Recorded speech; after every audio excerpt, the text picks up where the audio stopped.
Good morning. Glad to be together today. Thanks for joining us. And I've got a couple of things I wanted to throw out here and just remind people about. But before I do, let me just say how good God is and how faithful He's been. What a great thing to serve a God who oversees the affairs of life. And recently I taught a little bit on Calvinism and the errors that God would predestine someone to hell, that before a person was even conceived in the womb, God would already have sentenced that person to hell, and what an abominable doctrine that is. But there is Calvinism in the sense that God is involved, and God has some things He's going to have done, and some things, one Wednesday night I talked about all the times God said this, and then people talked Him out of it. If you remember the story of Ezekiel's recipe for bread, he got God to motivate his bread recipe. And if you don't know the story, you'll have to read it, figure it out. Several times God says to Moses, "Let me alone that my wrath may wax hot." And Moses talked him out of it. So, of course, the reason we pray is that our prayers influence eternity. And God has a path, and then He has great liberty. And God can do what He wants and not forfeit His deity or His sovereignty. God knows He's God, and He's not worried about impressing anybody or looking bad in anybody's eyes. Not like humanity; we're so vain.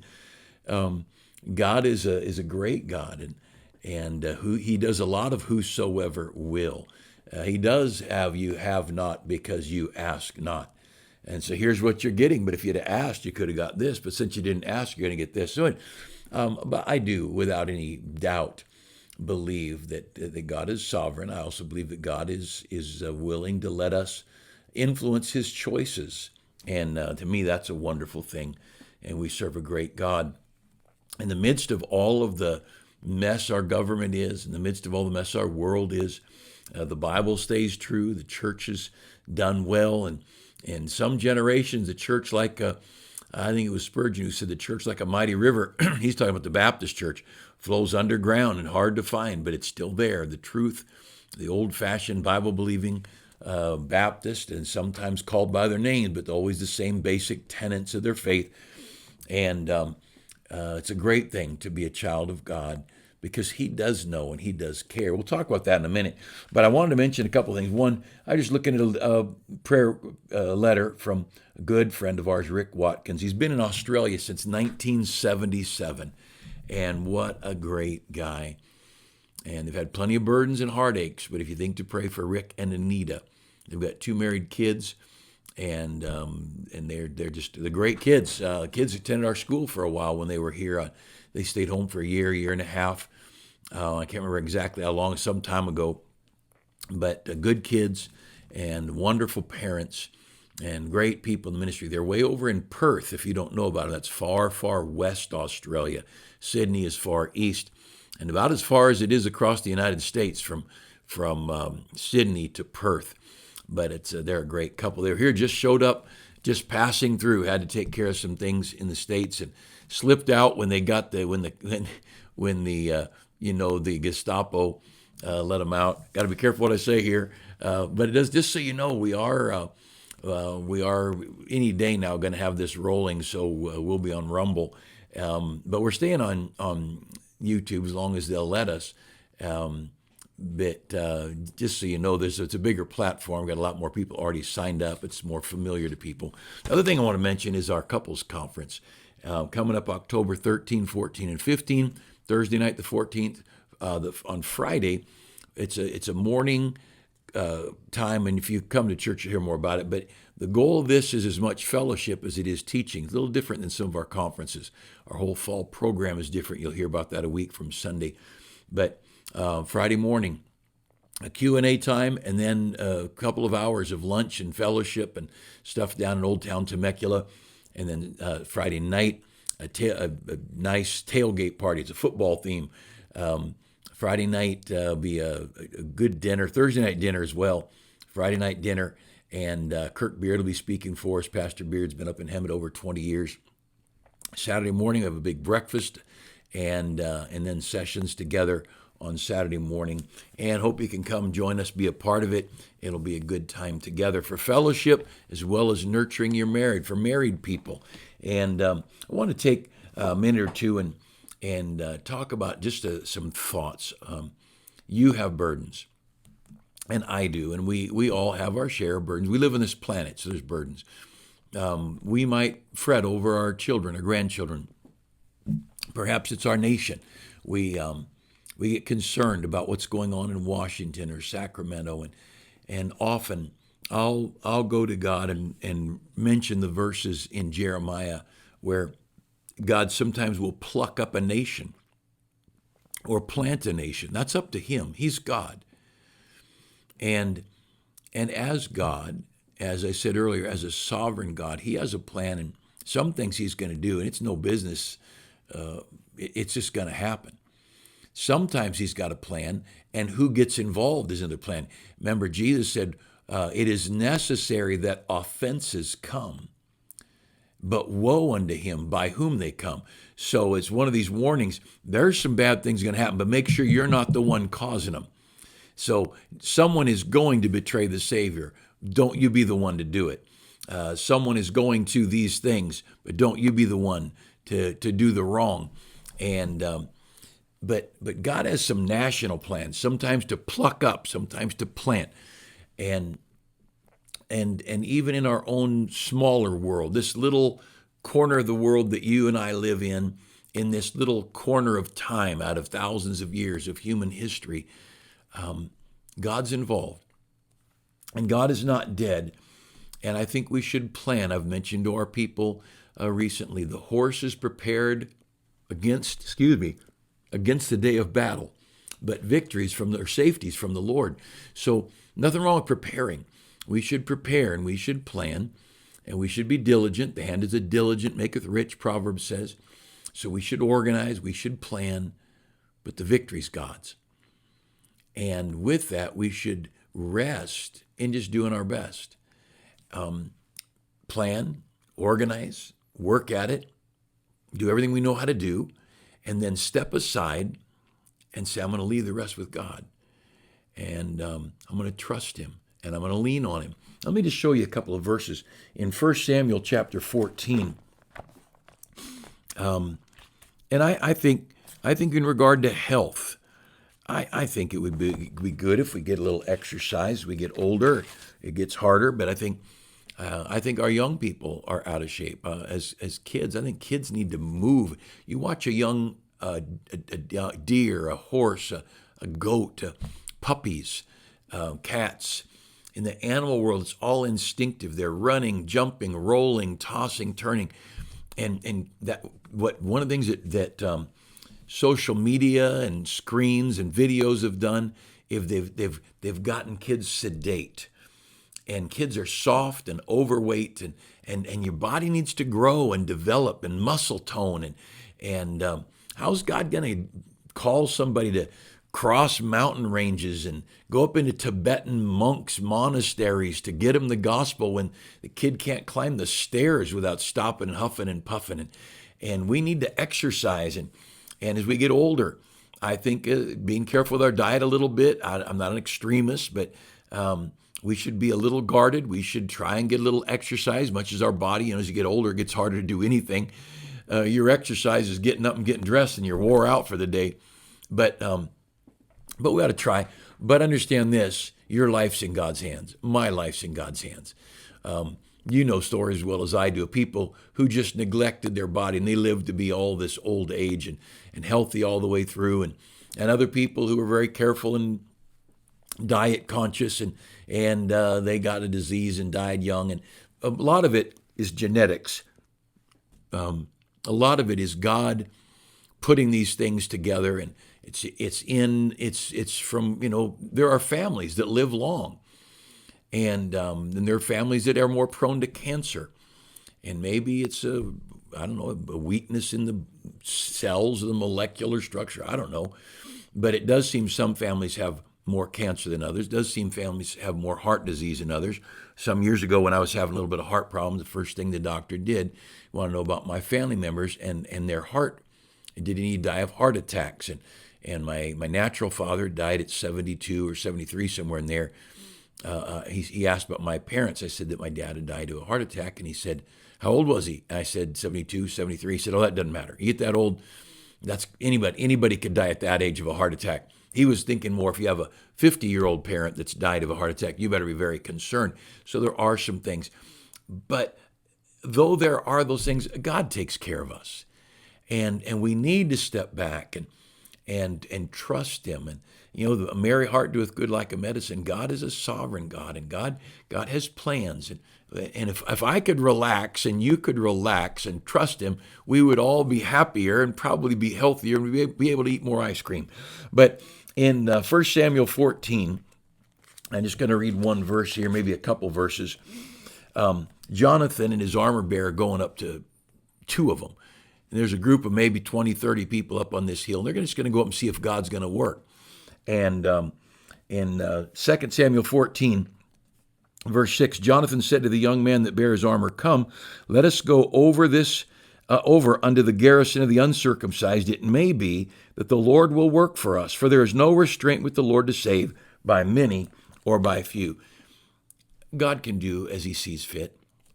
And here's a thought. We should plan, we should work, we should organize, but we better pray. We better draw near to God. We better, try to teach your children right and wrong, but go to the prayer closet and pray for your children. Do your best to be a good spouse. Love your spouse and love them the way they want to be loved. Men and women are different. And when I've talked to enough couples over the years, some couples touch matters, some individuals touch matters a lot, and others touch matters very little. Some conversation matters. People talk about their love language is conversation or one-on-one. Most everybody likes one-on-one. But some people demand it more than others. But whatever it might be, figure out what your spouse needs and offer it to them. Love them the way they want to be loved. And, and it might be loving your wife a wife loving her husband is getting on the back of the motorcycle and going on a ride together. You know what? If that matters a lot to your husband, get a pair of leather culottes or whatever and get chaps like a cowboy wears and climb on the motorcycle. And if it matters a lot to your wife that you go yard sailing with her, what's the problem with going and wandering through some yard sales? And my wife was so good. I'd go shop with her. We had the kids, and we did more shop. We don't buy a lot anymore. You get older, you can keep the same stuff forever. But one of the boys, so funny, a newer boy, and he's from a different culture, an immigrant, and he's a good kid, speaks English well. But sometimes cultures are a little more abrasive or more blunt or whatever. And I was talking with some of the kids at church after church on a Sunday morning, and he looked at me and he kind of cocked his head. He said, "Why are you wearing a 1940s suit?" And I thought, well, thank you. You like my suit, do you? You saw it in a movie somewhere. And I don't even know what a 1940s suit looks like. But, to care about people, to love people. Love your spouse. And it might be going fishing matters. You might go into the thrift stores matters. My wife, talking about clothing, my wife, I forgot where I was going there. My wife had, years ago, trying to keep kids in clothes. We go to thrift stores a lot. Tell our kids we're junior high. When peer pressure starts mattering a lot, we started buying clothes at nicer stores. But first, second, third grade, fourth grade, they don't care. At least we didn't think they cared. But my wife would watch. I'd wander around the thrift store. I'm not going to sort through clothes. I'm not. Whatever I pick's not going to be right anyway, because she knows what the kids need and whatever, sizes and all that stuff. But she'd be so good. We might even go to a couple of thrift stores, and she'd say, "We better stop." Well, she didn't stop for her sake. She stopped for my sake. Even for her, we go shopping. Maybe she needs some clothes, or ladies' conference is coming up. She wanted a couple of new things, whatever. And I'd just hang out. It takes a man 5 minutes to look at all the things he might want in the store, unless it's Harbor Freight or something like that. Then you could walk around for an hour. But even then, an hour is about it. But I could tell she was not going to stay very long. She wasn't going to outstay my limit. And I'm very grateful for that. But I also was willing to go with her. whatever it takes to love your spouse. But pray for them. That's where I was going. Pray for them. Do your best to train your children, but pray for them. Do your best to love your spouse, but pray. You need to pray.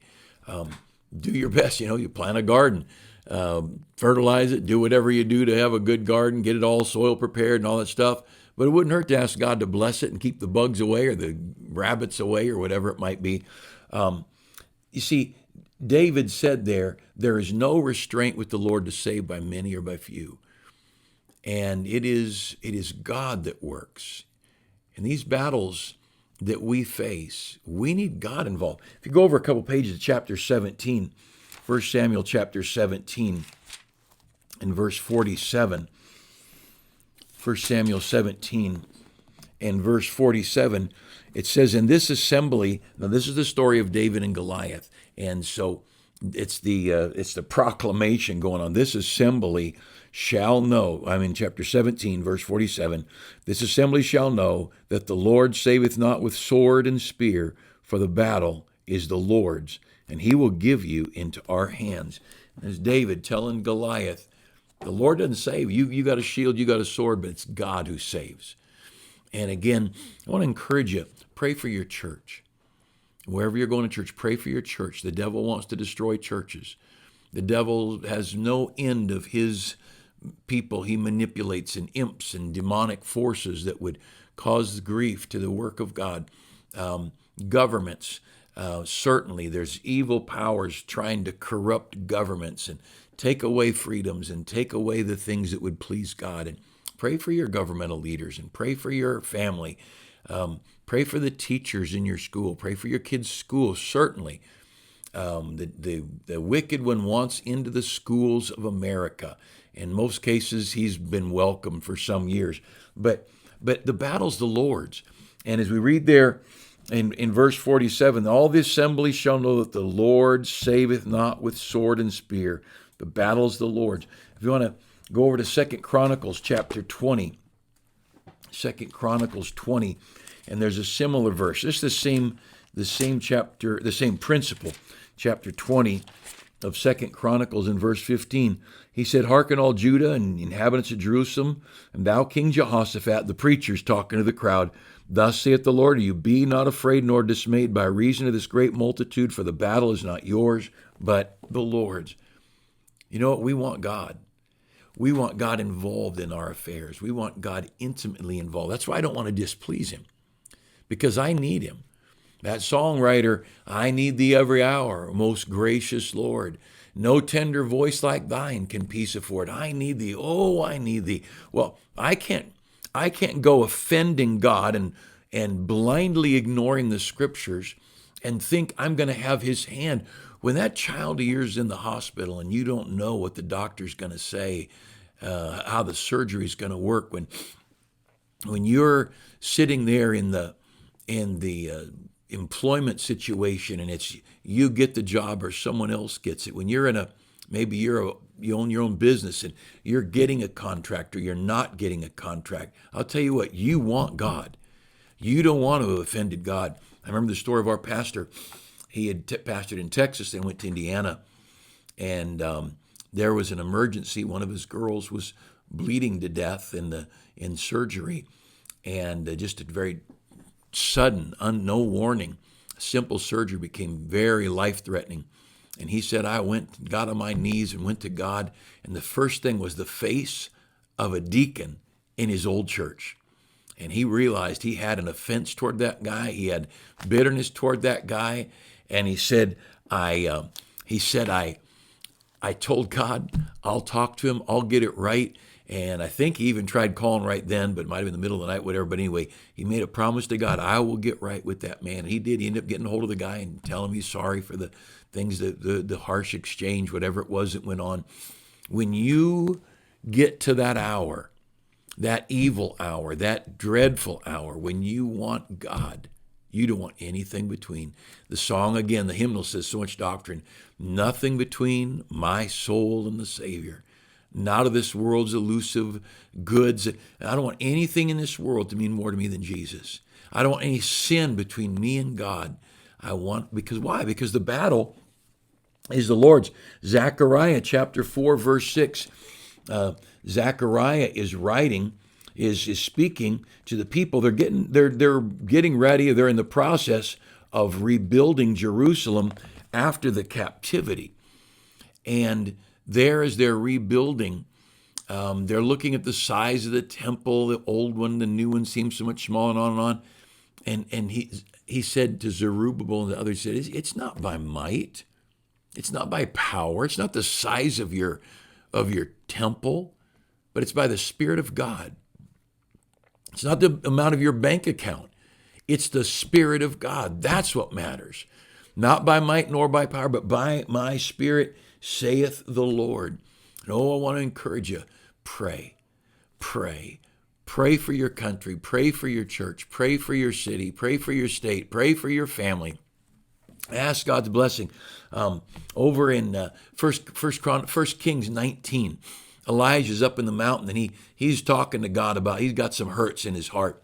And there's a terrible wind, and there's an earthquake, and there's all these things, and Elijah's scared to death in this little cave. But the Lord wasn't in those things. And then there was a great wind, and God wasn't there, and he said, and then a still small voice came, and God spoke to Elijah. And God's in the still small voice. It's God who does the work. The great need. And I look at Acts chapter 2, and over in the end of the book of Luke and into the beginning of the book of Acts, because Luke and Acts go together. Acts was written by Dr. Luke. And at the end of the book of Luke, the Lord says to the disciples, tarry at Jerusalem until you be endued with power.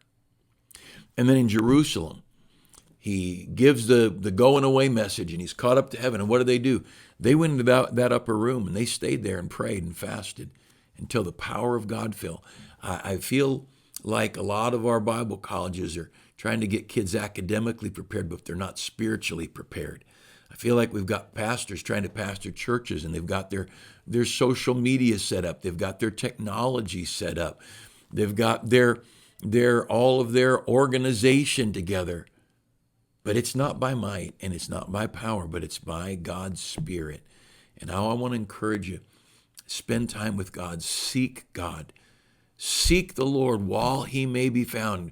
Call on him while he's near. We need the Lord. And the great battles, pray for our church. And of course, your church as well. But the great victory in your marriage, in your personal life, the last couple of years of COVID have proven to many of us, a lot of us got it. I don't know, hopefully everybody got it. It's God who takes care of his church. And there have been the worst attacks and difficulties, but it's God.